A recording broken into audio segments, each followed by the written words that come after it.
Hello and welcome to Spirit of Life. I'm Mirella Rich and we're here with Moses Muldoon, who is newly baptised a Catholic, and he's also entering in the Navy very, very soon. Welcome to the program. Thanks for having me. It's a pleasure. And it's good to have you back again. Yeah, it's nice to be back. It's really nice to be here. We'll start the show with one of Mary's messages, another one from the 25th of December 2023. Beautiful. Mary, the Mother of Jesus, said on the 25th of December 2023, "Dear children, today with my son in my arms, I desire to call all of you to pray to the little Jesus for the healing of your heart. Children, often in your hearts sin rules, which destroys your life, and you cannot feel God's presence. That is why on this day of grace, when grace is spreading throughout the world, surrender your life and your heart to the Lord, so that the Lord may heal them with His grace. Only with pure hearts will you be able to experience the birth of Jesus in you, and the light of His birth will illuminate your life. I bless you with my motherly blessing. Thank you for having responded to my call." So I'll start with the first sentence and just see what your thoughts are. Yeah. "Dear children, today with my son in my arms, I desire to call all of you to pray to the little Jesus for the healing of your heart." So what are your thoughts on the healing of your heart? That's Jesus beautiful. healing your heart. Yeah. Well, I just think that I need it. I just think that we all need it, of course. And I thank God. I thank Jesus for the blessing of confession that He gave us to be able to heal our hearts every single day. I think we are in a fallen world. We're in a world full of sin. I think they say that Satan is the prince of earth or something like that. Even though it's God's kingdom, God runs it, but Satan's here and he's prowling. And I think he can sneak into our hearts in very devious ways. And I think that's why constantly we're oppressed by sin, and we're enslaved by sin, and we tend to fall into sin habitually, and it's only through submission to Jesus that we can be free of it. Yeah, beautiful. Yeah. And then our lady said, "Children, often in your hearts sin rules which destroys your life, and you cannot feel God's presence." So if you're doing something wrong or whatever, you're not in a, even like you look at positive versus negative, you're not in a good state. Yeah. Whereas if you're in a peaceful, happy, good state, then you feel God's presence. Well, that's the thing. If you're in a good state, like God is goodness. Yes. So if you're in goodness, if you're in a good state, you're by definition in Him. Yeah. If you're in a sinful state, you're by definition cut off from Him. Yeah. Evil and sin isn't a material thing in and of itself. It's not a substantial thing. It's just a lack of something. Yeah. Evil is just a lack of goodness. So if you're in a state of sin, you're lacking the good, which means by definition you're not experiencing God's goodness, or you're not experiencing God Himself. So it's almost just like a technical, she's right. She's just describing reality as it is. Exactly. And she's just describing that if you're in a state of sin, you simply cannot experience God's love, and you can't, you are cutting yourself off from Him. Yeah. But again, like I said, like it's just, I thank God that He's sacrificed Himself on the cross, resurrected for us, and shown us that we can actually be forgiven, and that if we simply repent, go to confession, confess our sins, and truly be sorry for them, we can receive absolution and reconcile with God whenever we want. Yeah. Okay, that's amazing. Pretty good. And then the next part is, that is why on this day of grace, when grace is spreading throughout the whole world, surrender your life and your heart to the Lord, so that the Lord may heal them with His grace. I'll just start with why when grace is spreading throughout the whole world. That's something you need to be in touch with, because people can think the opposite. But if you think grace is spreading throughout the whole world, that's a beautiful thing. And then that will be what in turn will happen to you. Yeah. Well, I mean, obviously she's giving this message on Christmas Day. Yeah. And that is a day where everyone is celebrating. Even like I celebrated Christmas before I was a Catholic. Yeah. Christmas was my favorite time of the year. Yeah. Every single year. It's a beautiful thing. So she's again, I think she's just explaining reality as it is. She's just explaining that on this day when grace is spreading throughout the world, just remember that you do need to submit yourself to my son because and receive in order to receive his grace. Yeah. It's just as simple as that. And he's given us all the tools we need to reconcile with him. And it's just a reminder, and we need these reminders. Yeah. That's why she told us to pray every day. She told us to pray the rosary every single day, because we need to remember. It's not because there's not like some checkbox that we have to tick off. Oh, yep, God's checking. Oh, they prayed the rosary that day. They prayed the rosary. He's not checking. It's more that we just constantly will put ourselves before God. We'll put our desires before God. What we need to do is we need to make our desires align with God's will. We need to remind ourselves constantly to submit to Jesus every single day. And I think that's why she told us to pray every day, is because it's for our good. And what's been the most wonderful thing about you, for your own personal experience becoming a Catholic? Like how was your life prior, and how was it? Yeah. What was the changes that you made? It's a good question. It's funny, like my life wasn't really all that different. Like I was always a pretty happy guy, and I lived fairly well. I was a bit of a degenerate, I'll admit. So I think I've become, just a bit more virtuous. Obviously, I've been baptized, so I'm not in a state of mortal sin anymore. I don't have the stain of original sin. I've been forgiven for all my previous sins.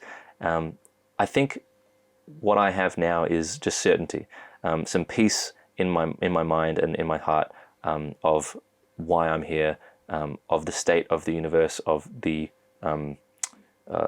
future, of what happens after I die. I just have some certainty about what's going to happen. You might not die though, on earth as it is in heaven. No, exactly. Sorry. So when my body dies, like that's the thing. Obviously, like death will come, but I will be. Not if it becomes resurrected. heaven on earth first. No, exactly. No, that's true.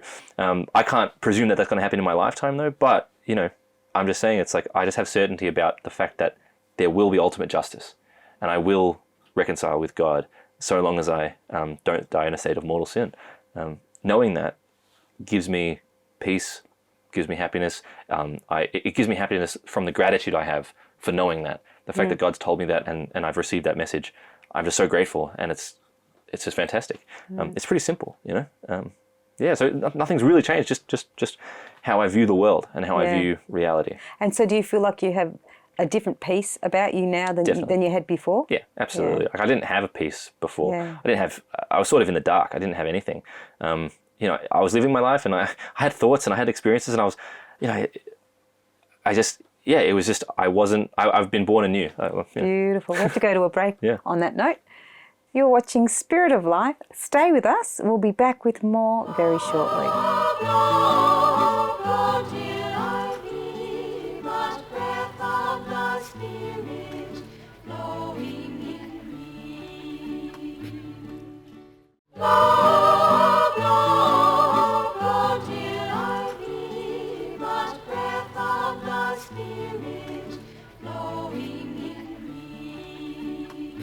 Hello and welcome back to Spirit of Life. I'm Mirella Rich and I'm here with Moses Muldoon, and we're talking about Mary's messages from Medjugorje and his Catholic faith journey, and he's going to be entering the Navy. Welcome to the program, back again. Thanks for having me. So we'll just finish this sentence. We were just talking earlier, and we're saying that is why on this day of grace, when grace is spreading throughout the world, surrender your life and your heart to the Lord so that the Lord may heal them with His grace. Did you find you experienced something like that? Yeah.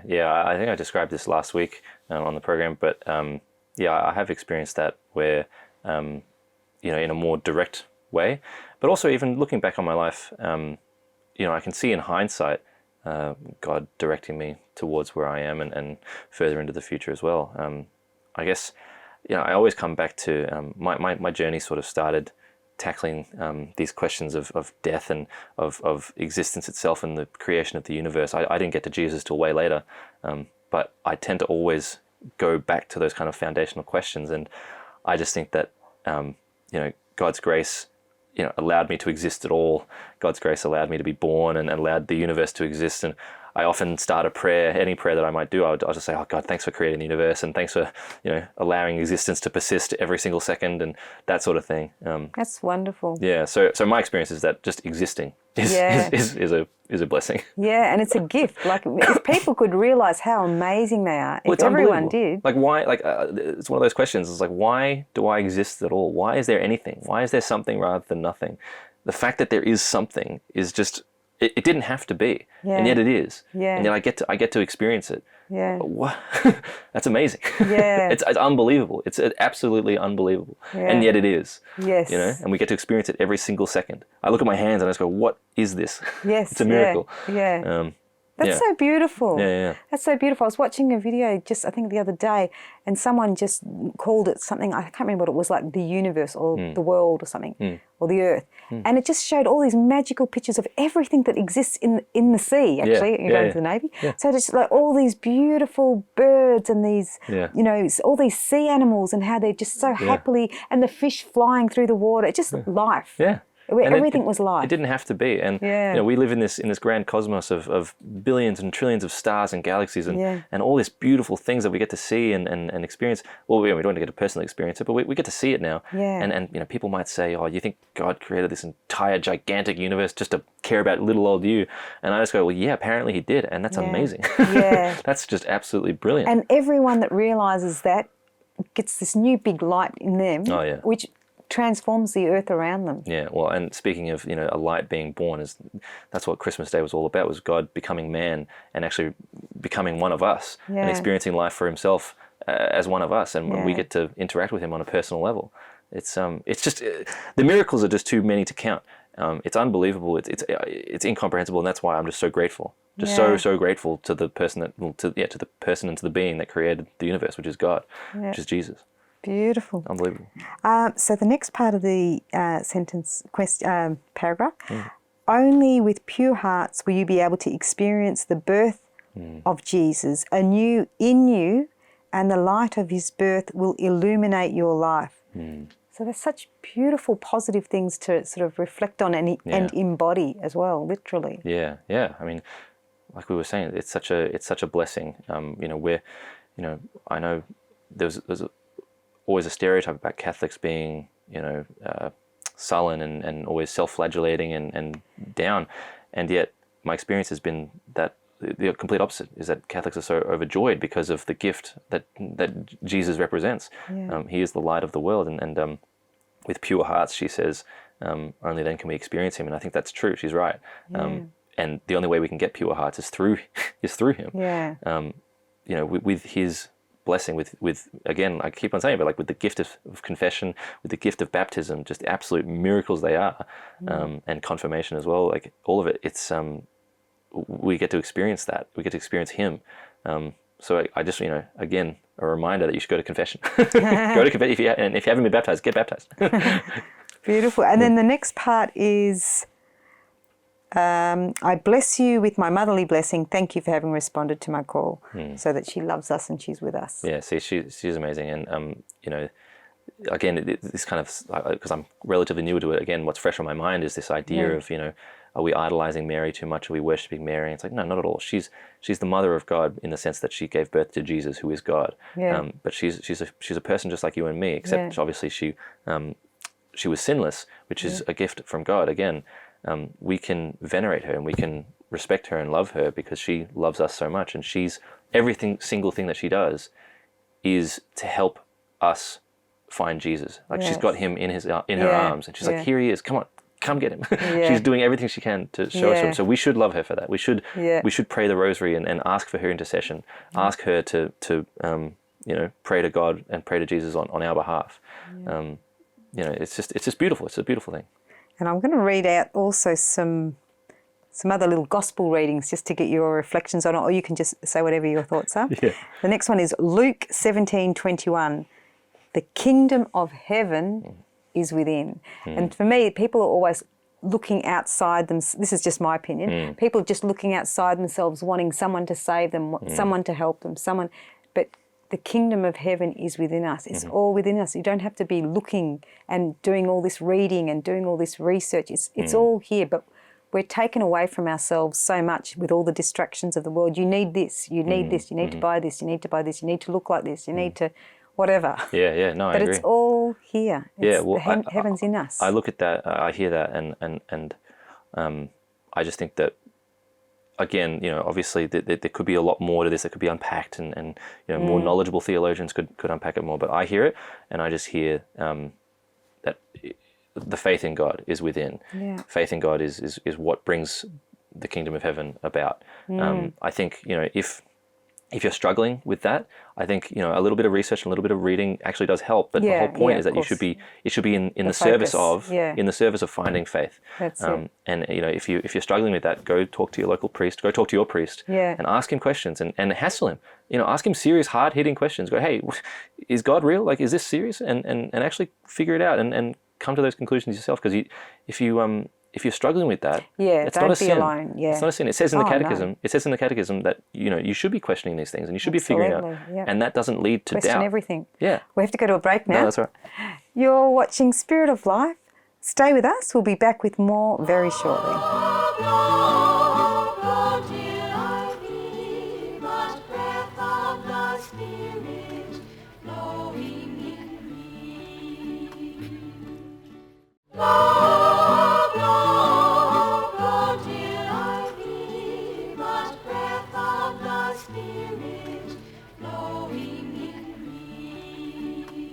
Hello and welcome back to Spirit of Life. I'm Mirella Rich and our guest is Moses Muldoon, who is a newly baptised Catholic, and he's talking about his faith and his journey through life, and he's also entering the Navy. So he'll be having some interesting sea experiences soon. Yeah, I hope so. Yeah, it sounds beautiful. Yeah, it's going to be good. Now, I'll just ask you your thoughts on Genesis 1:27.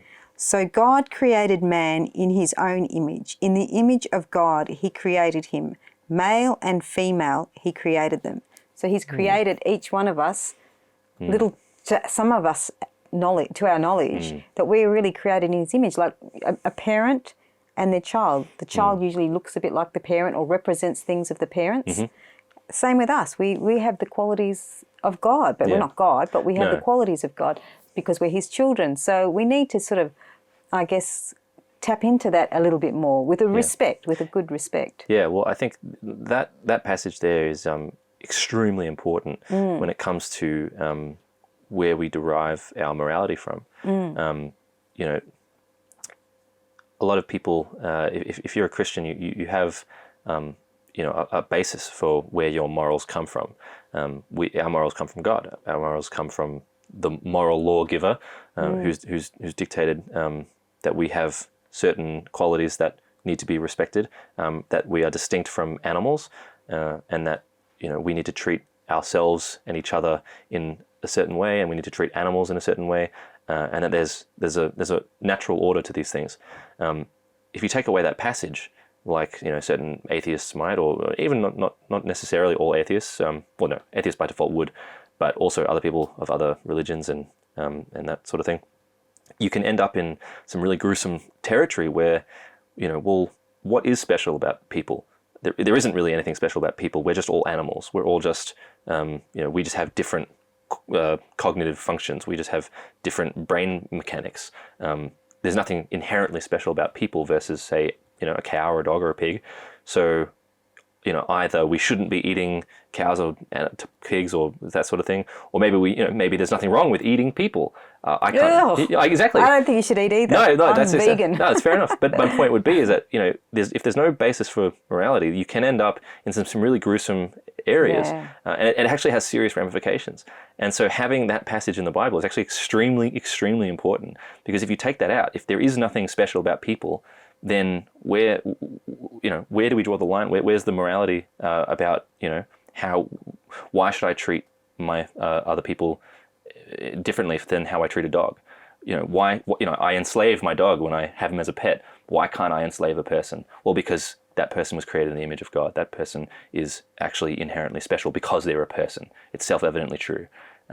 So I think it's a really important passage that we need to respect and honor. And we need to realize it ourselves as well. For it to become real, we have to go within ourselves to sort of acknowledge it. And then the waters calm around us. Yeah, I think so. And I think, this is an example of, how we should, Catholics should understand this sort of moral philosophy. They should understand this kind of thing, because if you don't properly understand it, then you'll hear that passage and you might just think, oh, it's a political message about transgenderism or something like that. And while that may be true, it's the least, that's the least concerning thing. You don't need the Bible to understand that transgenderism is wrong, but we need the Bible to understand that humans are unique and special, and we actually need a morality that dictates our lives. That's far more important, and that the truth follows on from that. Yeah. So we need to respect that kind of thing. We need to understand moral philosophy, and treat it with respect.